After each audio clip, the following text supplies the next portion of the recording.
France in the late 18th century, a kingdom of elegance and excess, but also of profound disparity. King Louis XVI, an absolute monarch, reigned supreme. Yet, beneath the shimmering surface of courtly life, a storm brewed. France teetered on the brink of a revolution that would reshape the world, the French Revolution, a seismic event that shattered the old order. It was a brutal and chaotic period, but from its ashes emerged a new France, and a new vision for civilization itself. This revolution was not spontaneous. Years of simmering discontent fueled its flames. The French people, burdened by poverty and inequality, yearned for change. The extravagance of the monarchy stood in stark contrast to the plight of the commoners.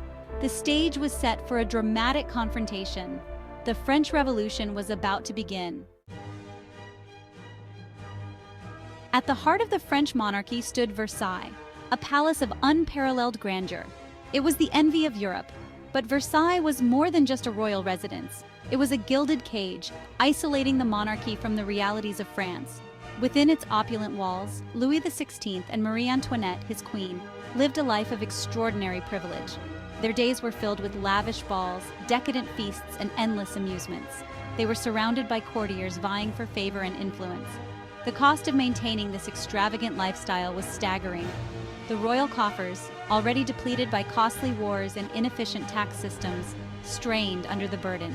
The French people, meanwhile, struggled to survive. The contrast could not have been more stark. While the king and queen dined on delicacies, the commoners starved. While the court danced, the people toiled. Resentment towards the monarchy festered and grew. French society was rigidly divided. At the top stood the first and second estates, the clergy and the nobility. They enjoyed vast privileges and exemptions from most taxes. The burden of taxation fell squarely on the shoulders of the third estate. The third estate encompassed everyone else: peasants, artisans, merchants, and the burgeoning middle class. They bore the brunt of France's financial woes.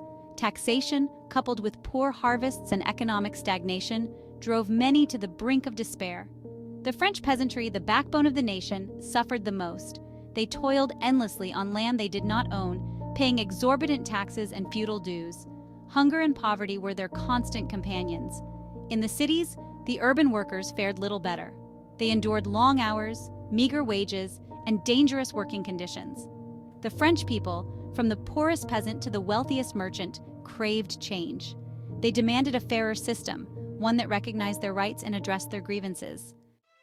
The revolution, once a whisper of discontent, had found its voice, and that voice was loud and clear.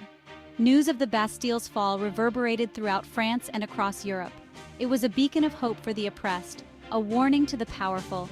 The revolution had begun in earnest. Section 7. The Great Fear, Panic grips the countryside. In the aftermath of the Bastille, a wave of panic swept through the French countryside. Fueled by rumors of aristocratic plots and marauding bandits, peasants rose up in arms. They attacked chateaux, burned feudal records, and looted grain stores.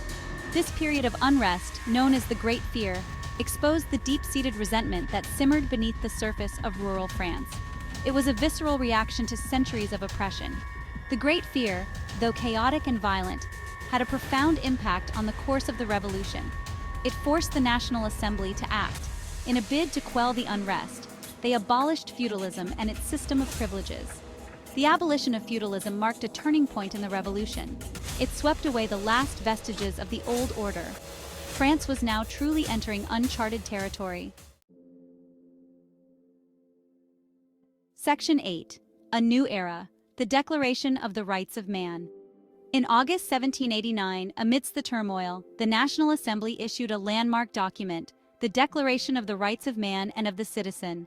Inspired by Enlightenment ideals, it proclaimed the fundamental rights of all men. The Declaration of the Rights of Man was a revolutionary document. It asserted that all men were born free and equal in rights. It guaranteed freedom of speech, freedom of religion, and equality before the law.